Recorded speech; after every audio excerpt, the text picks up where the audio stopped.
kami untuk mendengarkan firman-Mu. Urapi hamba-Mu Tuhan, Ibu Hana yang akan menyampaikan. Biarlah urapan kuasa Roh Kudus-Mu Tuhan, Engkau curahkan buat Ibu Hana. Biarlah taburan firman Allah akan bertumbuh dan semuanya untuk memuliakan nama-Mu ya Bapa. Kami siap untuk mendengarkan firman-Mu dalam nama Bapa, Anak laki-laki dan Roh Kudus, dalam nama Tuhan Yesus Kristus. Haleluya, haleluya, amin.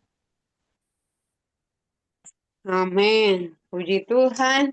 Selamat pagi Bapak Ibu semuanya. Kita sudah bernyanyi lagu pujian yang sangat merdu kepada Tuhan ya. Puji Tuhan. Sekarang kita mau mendengarkan kebenaran firman Tuhan yang menjadi eh, kekuatan kita berjalan bersama dengan Tuhan. Karena firman Tuhan itu, Alkitab ini, firman Tuhan ini selalu baru setiap hari janjinya. Mungkin walaupun sudah pernah kita baca, tapi tidak pernah usang, tidak pernah kita bosan. Karena selalu baru setiap hari berkat-berkatnya. Itulah keistimewaan firman Tuhan Alkitab kita.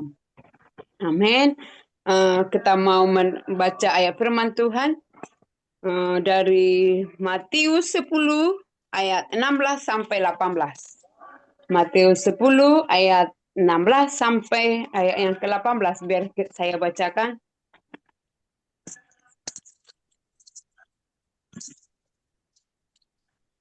Matius 10 ayat 16. Nah, 16. Penganiayaan yang akan datang dalam pengakuan akan Yesus. Lihat, aku mengutus kamu seperti domba ke tengah-tengah serigala.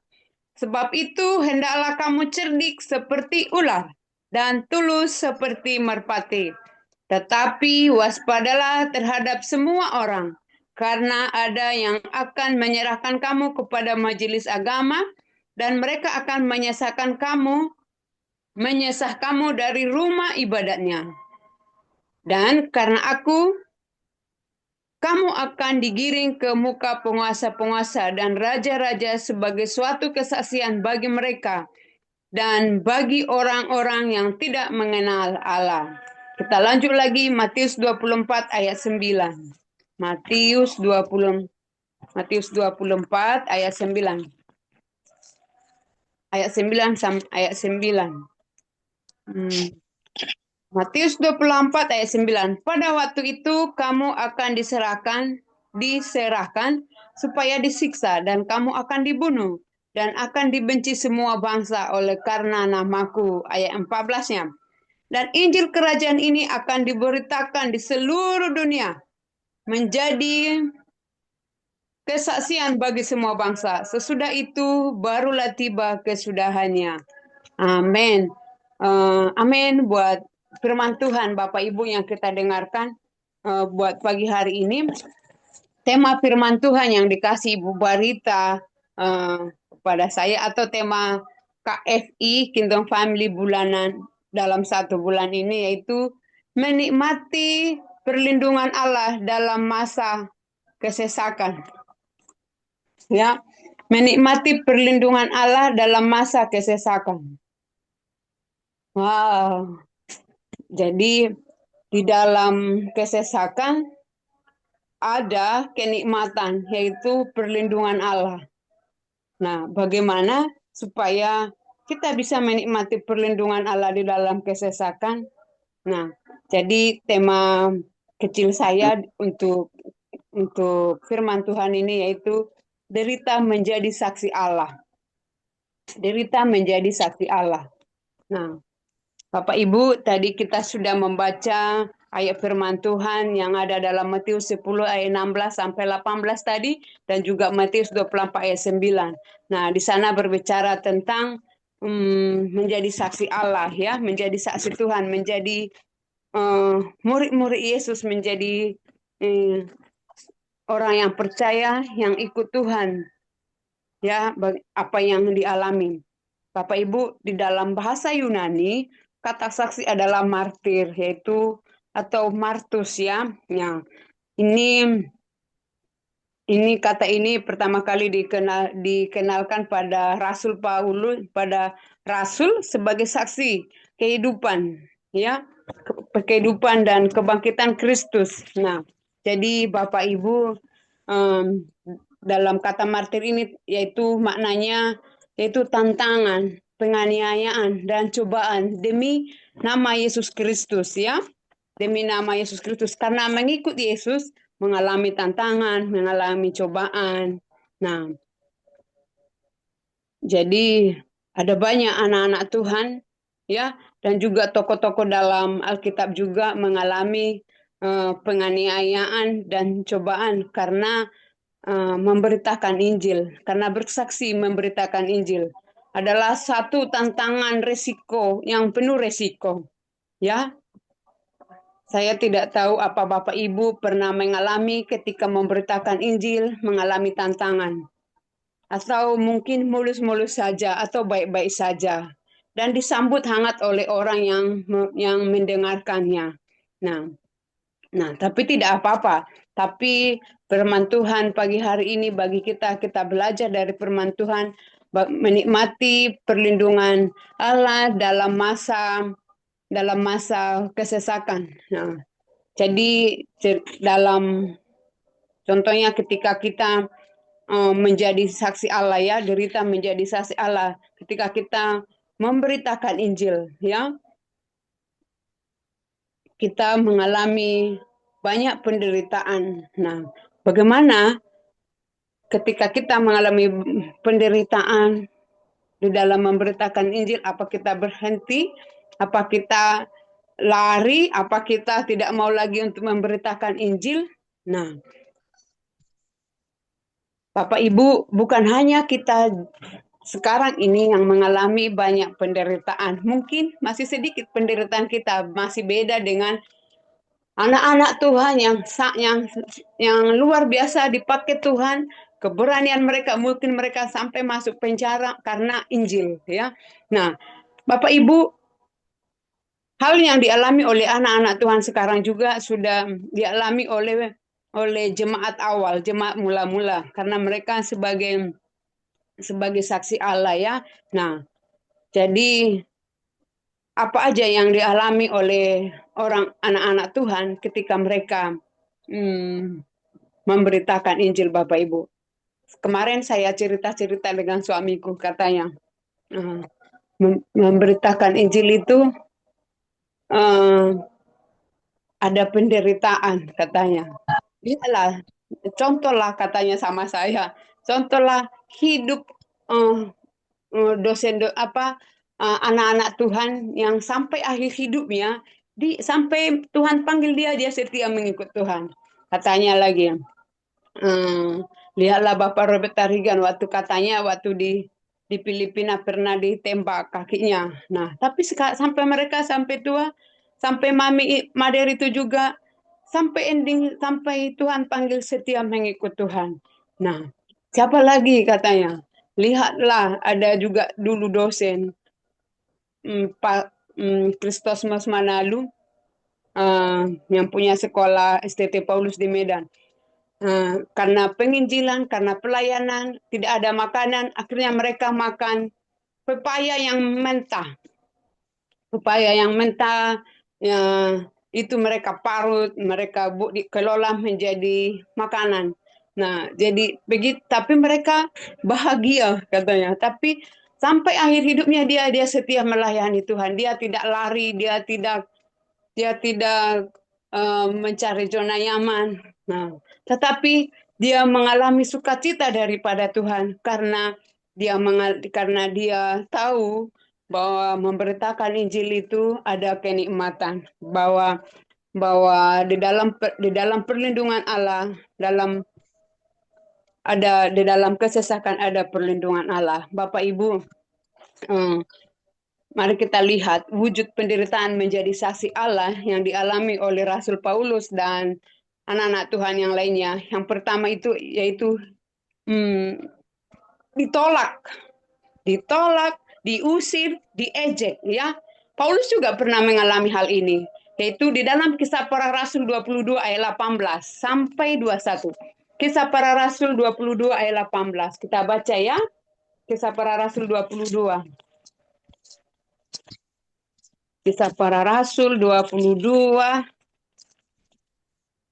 ayat 18. Ayat 18. Sesudah aku kembali di Yerusalem dan ketika aku sedang berdoa di dalam bait Allah, rohku diliputi oleh kuasa ilahi.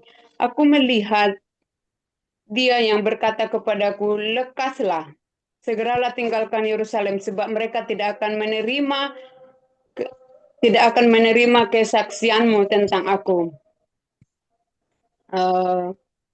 Ayat 20, jawabku, Tuhan, mereka tahu bahwa akulah yang pergi dari rumah ibadat yang satu ke rumah ibadat yang lain, dan yang masukkan mereka yang percaya kepadamu ke di dalam penjara dan menyesahkan mereka.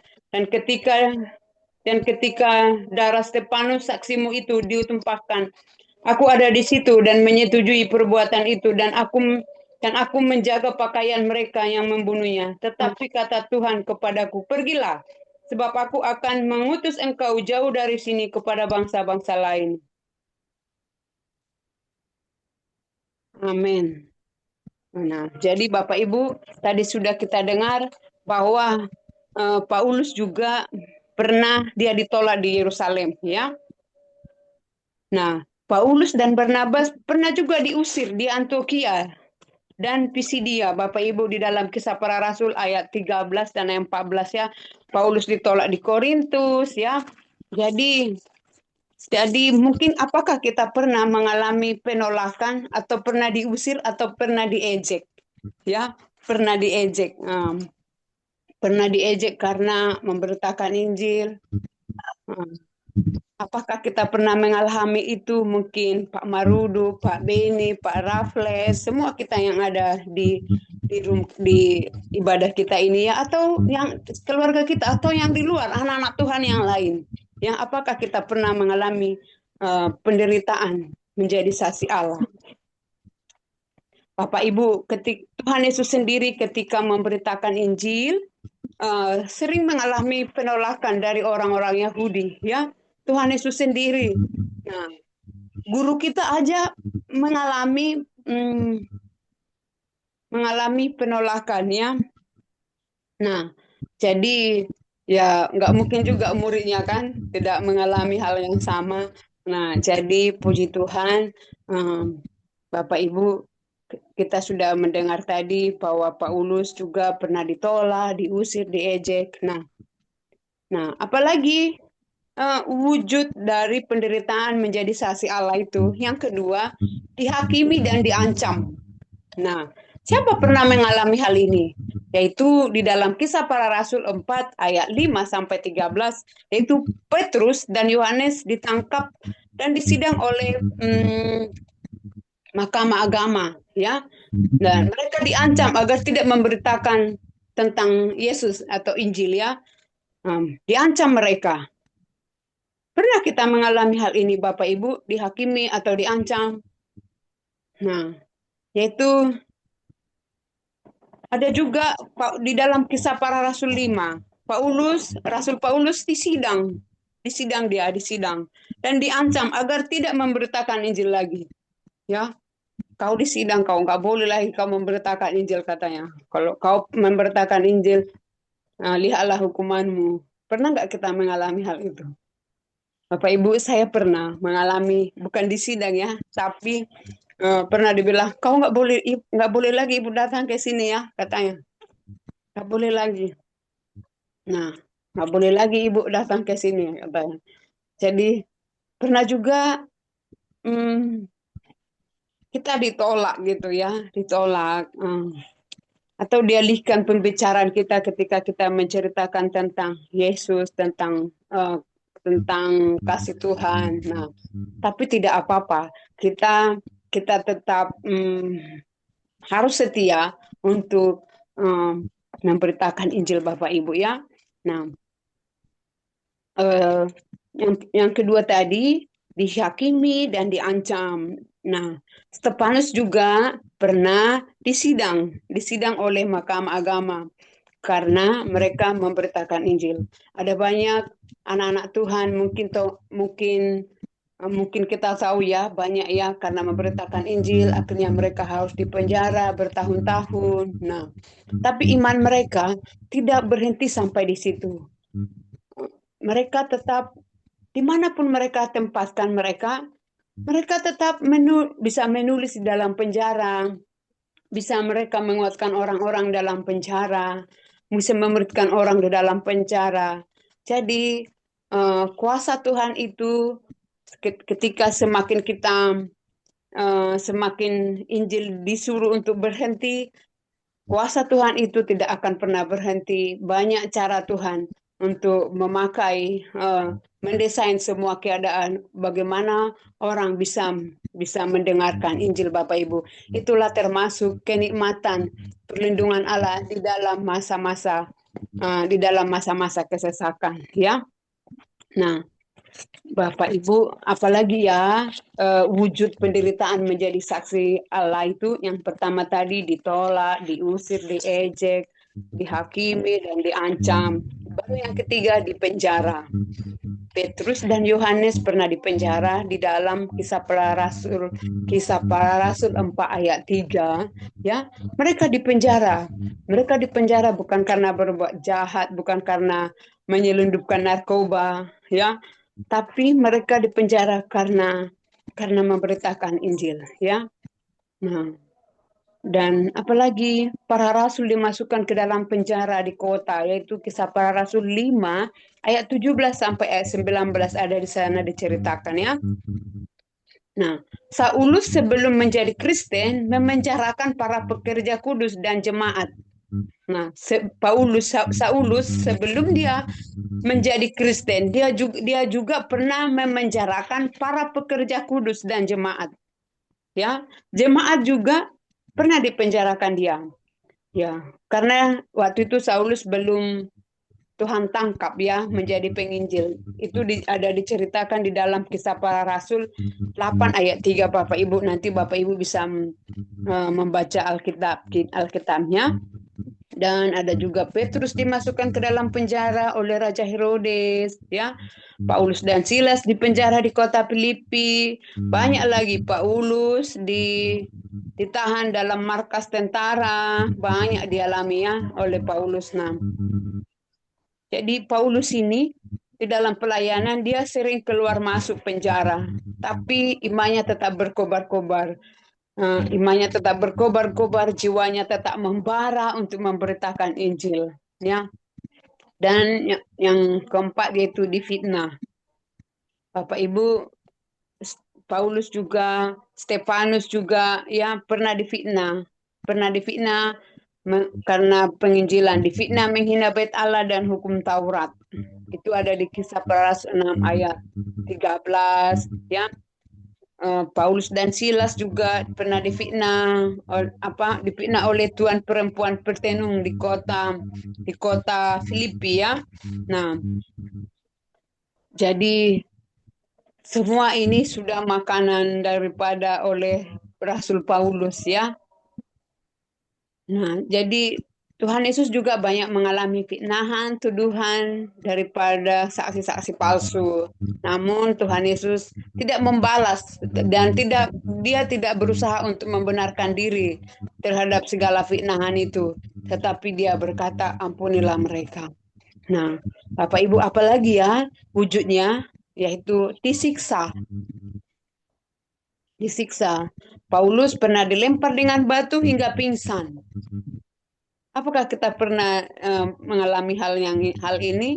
Paulus pernah juga, dan Silas didera, dicambuk di Filipi, dan juga ada juga pernah saya dengar dulu Petrus sampai diejek dia si Pleter. Ini pernah kata-kata ini pernah aku dengar ini waktu aku masih tinggal sama Pak Robek waktu itu, ya. Mader itu bilang si Pleter, katanya diejek si Petrus, si Pleter. Ada kata ejekannya padahal dia memberitakan Injil. Nah, apakah kita Bapak Ibu pernah di dalam penginjilan memberitakan Injil sampai kita mendapat nama ejekan atau nama sebutan yang tidak enak didengar, gitu kan, yang tidak yang tidak familiar, yang tidak keren namanya gitu. Nah, jadi tidak apa-apa. Kita bersyukur kepada Tuhan. Ah, Tadi kita sudah melihat tadi bahwa Rasul Paulus, anak-anak Tuhan yang lain juga pernah mereka disiksa, dilempari batu hingga pingsan. Nah, apakah kita pernah juga mengalami hal ini? Ya, Bapak Ibu, si Paulus walaupun dia dipenjara, difitnah, disiksa, dia hatinya tetap berkobar untuk menjadi saksi, untuk menjadi anak Tuhan. Lagu pujian kita tadi mengatakan, mengikut Yesus keputusanku, ku tak ingkar, ku tak ingkar. Walau sendiri, katanya, ku tak ingkar, ku tak ingkar. Terus jalan serta Yesus setiap hari. Jalan baik dalam duka, baik dalam suka. Bapak Ibu sangat gampang untuk mengatakannya, untuk mengatakan mengikut Yesus keputusanku, jalan serta Yesus setiap hari walaupun ada suka duka, tetap melayani Tuhan, tetap sukacita. Nah, sangat gampang mengatakannya, tetapi ada pergumulan batin, penyerahan penuh kepada Tuhan untuk melakukan ini. Nah, jadi hanya di dalam Tuhanlah kita mampu mengatakan ada sukacita, ada kekuatan di dalam Tuhan ketika kita memberitakan Injil walaupun ada masalah, pergumulan, Bapak Ibu. Nah, lagu pujian kita juga tadi mengatakan, Engkau gunung batuku, kota bentengku. Hanya kepada Tuhan saja kita datang kepada Tuhan ketika kita mengalami tantangan pergumulan di dalam mengikuti Yesus, ya, supaya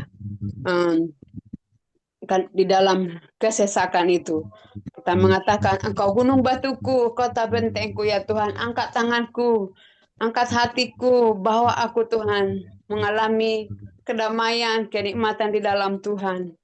Nah, bela hidupku ya Tuhan Yesus. Nah, beri aku kekuatan sukacita, pegang tanganku. Nah, hanya itu Bapak Ibu menjadi kekuatan kita. Tidak ada vitamin yang lain. Vitaminnya hanya datang kepada Tuhan, ya. Ya, hanya datang kepada Tuhan. Terus apalagi Bapak Ibu wujud penderitaan itu yang keempat yaitu dibunuh, ya. Yohanes Pembaptis juga ditugaskan membuka jalan bagi Yesus, dipancung kepalanya oleh Raja Herodes, ya, dan Stefanus dibunuh dengan lemparan batu. Ada di dalam Kisah Para Rasul 7 ayat 54. Stefanus dibunuh, ya, dengan lemparan batu. Aduh, kasihan sekali Bapak Ibu, ya. Nah, jadi bagaimana reaksi kita sebagai saksi Kristus terhadap segala penderitaan itu, Bapak Ibu? Nah, ini yang paling utama, bagaimana reaksi kita, ya. Yang pertama, jangan takut dan gentar karena penderitaan itu. Jangan takut dan gentar karena penderitaan itu, ya. Jadi kita harus mempunyai kesadaran bahwa memikul salib dan menyangkal diri sendiri. Ada saya dengar atau baca satu buku, tidak ada kemuliaan tanpa penderitaan. Ya, kalaupun kita mengalami tantangan pada hidup, pergumulan, ya mungkin kita tidak mengalami kesesakan, bagaimana menghadapi karakter orang yang tidak mulus-mulus supaya seirama di dalam melayani. Nah, ini termasuk kesesakan juga. Mungkin kita tidak dilempar, tapi ini termasuk kesesakan juga Bapak Ibu, tantangan kita. Tapi marilah kita datang berlutut kepada Tuhan karena apapun pergumulan masalah-masalah yang kita hadapi di dalam pelayanan, di dalam penginjilan, di dalam berdiri sebagai orang percaya, orang Kristen, kita percaya semua masalah itu bisa Tuhan desain itu ketika kita datang berlutut kepada Tuhan. Dan itu di dalam masalah itu kita bisa melihat cara Tuhan untuk menolong kita. Bisa kita melihat Tuhan memberi kenikmatan, ya. Kita bisa melihat di dalam situasi yang jelek itu, situasi yang tidak bagus-bagus itu, ya eh, kita bisa melihat ada keindahan-keindahan ya yang Tuhan buat untuk menolong karakter kita, menolong iman kita semakin bertumbuh. Nah, Bapak Ibu, hal ini juga saya alami ya, ketika mungkin tidak ada masalah-masalah, tetapi di dalam pelayanan, di dalam kehidupan. Nah, itu menjadi membuat saya melihat bagaimana Tuhan bekerja, bagaimana hati saya dibawa Tuhan ke dalam satu pemahaman untuk pembersihan karakter, ya, supaya terus bersandar kepada Tuhan. Nah, Bapak Ibu, yang pertama tadi jangan takut dan gentar karena penderitaan itu. Tetap semangat. Dan yang kedua, hmm, harus menganggap penderitaan sebagai kesempatan.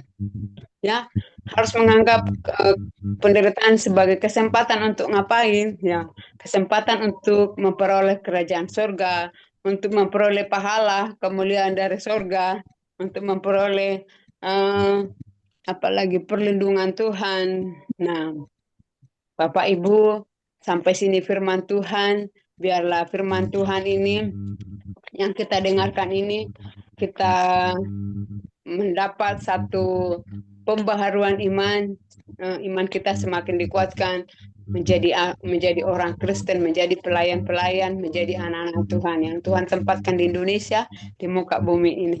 Amin. Tuhan memberkati. Mari kita berdoa untuk firman Tuhan.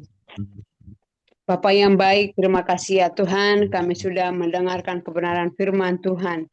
Di tengah-tengah penderitaan kami, masalah pergumulan kami, ada kenikmatan bersama dengan Yesus. Tuhan, buka hati kami, perbarui iman kami ya Tuhan. Kami rindu bersandar penuh total kepadamu ya Tuhan Yesus.